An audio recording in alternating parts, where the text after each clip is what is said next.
Gloire au Christ, je me souviens d'avoir parlé à un homme qui avait vécu une expérience de mort imminente. C'était un croyant en Christ et un homme d'affaires très riche et talentueux. Il a dit quelque chose qui m'a vraiment frappé. Il m'a dit que, moins de 10 minutes avant sa mort, il avait vraiment compris le verset de Galates 6h14 et la raison pour laquelle l'apôtre Paul ne se glorifiait que de la croix du Christ. Ce monsieur a dit que pendant ces moments d'épreuve, quand il ne savait pas s'il allait vivre ou mourir, tout ce à quoi il devait s'accrocher était la croix du Christ, comme le dit Galates 6h14, que Dieu me garde de me glorifier autrement que par la croix de notre Seigneur Jésus-Christ, par laquelle le monde est crucifié pour moi, et moi pour le monde. Il a déclaré qu'au cours de ces moments cruciaux, toutes les choses qu'il avait l'habitude de considérer comme prioritaires dans la vie sont devenues insignifiantes. Il ne pensait pas à gagner de l'argent, à son équipe de football préférée, à sa maison ou à ses biens matériels. Tout ce qui comptait pour lui à ce moment-là, c'était la croix du Christ. Son travail et ses réalisations matérielles sont devenus insignifiants face à la réalité de l'éternité. La vérité est que la mort viendra pour chacun d'entre nous, un par un. Le jour où la mort viendra, toutes les choses que nous avons privilégiées par rapport à la croix du Christ deviendront insignifiantes. C'est quelque chose que notre conscience reconnaît, mais souvent nous ne donnons pas la priorité à Dieu dans notre vie. Que se passe-t-il lorsque nous mourons? Il n'y a pas de purgatoire dans la parole de Dieu. La Bible nous dit qu'après la mort vient le jugement. Hébreux 9h27 dit, comme il est réservé aux hommes de mourir une fois, après cela vient le jugement. Lorsqu'un individu sait que le jugement arrive, il ne peut plus vivre de la même manière. Sa vie sera passée en revue par un Dieu saint et éternel. Mais prenez soin de votre santé, écoutez ce message divin qui vous sauvera la vie. Attention, il y a un avertissement très important de la part des anges. Les anges disent, « Je suis très préoccupé par votre santé physique. Sur 3 personnes dans le monde, 2 sont diagnostiquées avec un excès de poids et cela peut mettre votre vie en danger. Si vous souffrez d'un excès de graisse corporelle et que vous voulez mener une vie saine, cliquez sur le lien dans le premier commentaire ci-dessous et regardez la vidéo sur la façon de perdre de la graisse corporelle naturellement. Regardez-la maintenant, avant qu'elle ne soit mise hors ligne. Vos paroles, vos actions et vos intentions seront examinées à la loupe. Le jugement est une réalité. Lors du jugement, il y a une chose qui déterminera la destinée éternelle des gens, la croix du Christ. La croix du Christ est la raison pour laquelle nos péchés ont été pardonnés.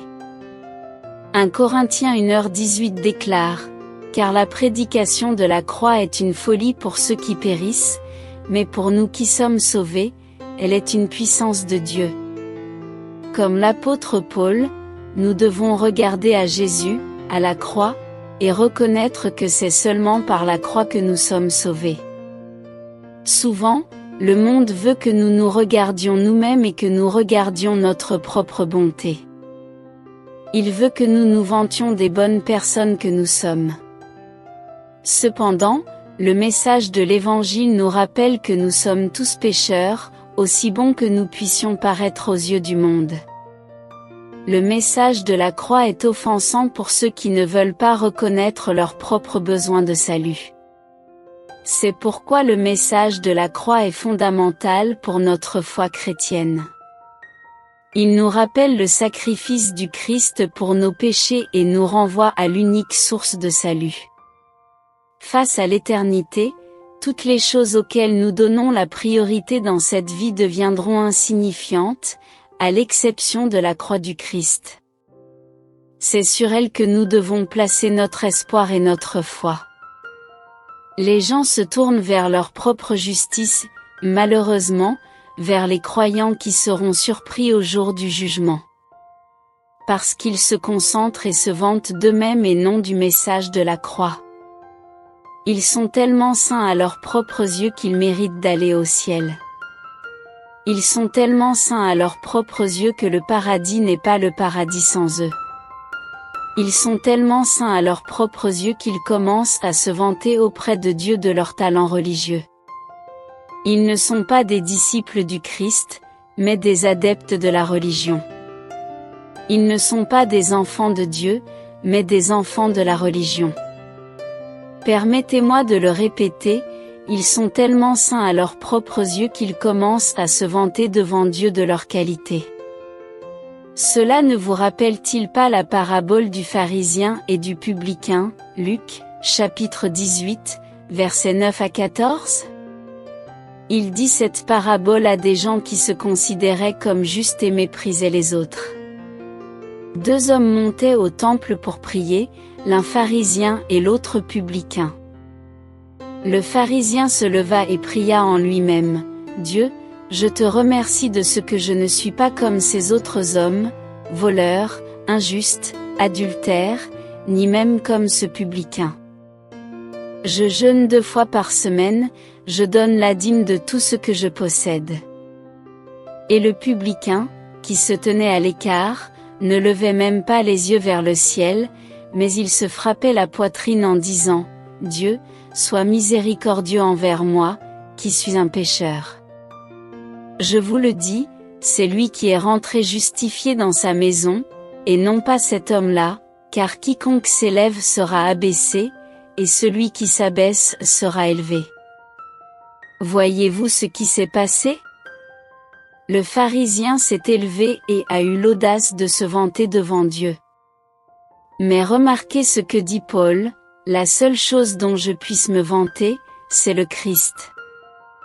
Pourtant, ce pharisien, avec tout son orgueil et sa suffisance, faisait la leçon à Dieu en lui disant combien il était bon, « Je ne suis pas comme les autres hommes, extorqueurs, injustes, adultères, ni même comme ce publicain. Je jeûne 2 fois par semaine et je donne la dîme de tout ce que je possède. » Pouvez-vous vous imaginer entrer dans la présence du Seigneur et vous vanter de vos qualités ? Vous souvenez-vous de l'année où le roi Osia est mort ? La première chose que le prophète du Seigneur a dit après avoir vu le Seigneur, c'est « Malheur à moi, car je suis perdu, je suis un homme aux lèvres impures et j'habite au milieu d'un peuple aux lèvres impures. Car mes yeux ont vu le roi, le Seigneur des armées. » Ésaïe a vu son propre péché, mais ce pharisien a continué à se vanter. Rappelez-vous ce que j'ai dit plus tôt, malheureusement, il y a beaucoup de choses que ce monde veut que vous regardiez, sauf la croix. Premièrement, ce monde veut que vous regardiez à vous-même et à votre bonté. Deuxièmement, la religion veut que vous regardiez sa justice. Cependant, le prophète nous dit ici que Dieu nous interdit de nous vanter de quoi que ce soit d'autre, Galates, chapitre 6, verset 14, « Pour ma part, je ne me glorifierai jamais que de la croix de notre Seigneur Jésus-Christ, par laquelle le monde a été crucifié pour moi, et moi pour le monde. » Les lettres aux Galates mentionnent Jésus-Christ plus de 40 fois, ce qui signifie qu'un tiers des versets y font référence. Telle est la vie chrétienne. L'apôtre révèle que la personne de Jésus-Christ a captivé Paul, et que c'est le Christ qui a rendu la croix glorieuse pour lui. C'est l'identité du Christ et ce qu'il a fait pour nous qui ont rendu la croix glorieuse pour Paul. Qui est le Christ et qu'a-t-il fait pour nous ? Le Christ est le Fils unique de Dieu, et ce qu'il a fait, c'est vivre une vie parfaite et devenir la propitiation pour nos péchés. Il est mort de la mort de tous les morts pour nos péchés. Prenez l'engagement aujourd'hui de ne pas être comme le monde et de ne pas vous vanter de votre propre bonté. Prenez l'engagement aujourd'hui de ne pas être une personne religieuse et de ne pas vous glorifier de votre propre justice, mais prenez l'engagement aujourd'hui d'être un enfant de Dieu qui se glorifie de la croix du Christ.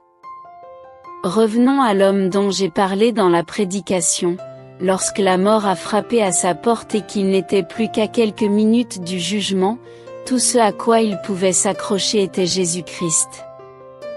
Et de la part du Christ, ce message est troublant, humble et sérieux. Hébreux, chapitre 9, verset 27, comme tout homme, tu es destiné à mourir une fois, après quoi il y aura un jugement.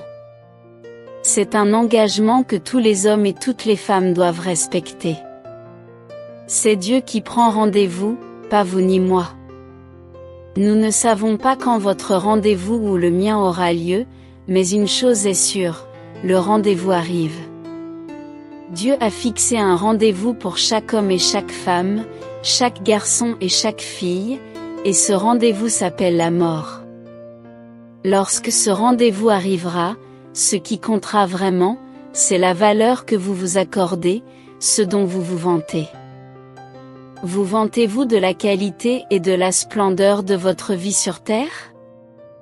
Vous vantez-vous de votre bonté et de votre sainteté? Vous vantez-vous de vos biens matériels? La vérité froide et dure, c'est que ce qui comptera lorsque vous serez sur le point d'entrer dans l'éternité, c'est la croix du Christ. Accrochez-vous à Jésus et il s'accrochera à vous. Tout ce qui comptera dans les minutes qui précèdent l'entrée dans l'éternité, c'est le nom de Jésus, le doux nom de Jésus.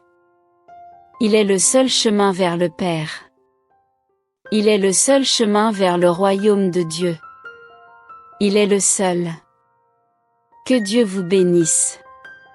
Amen.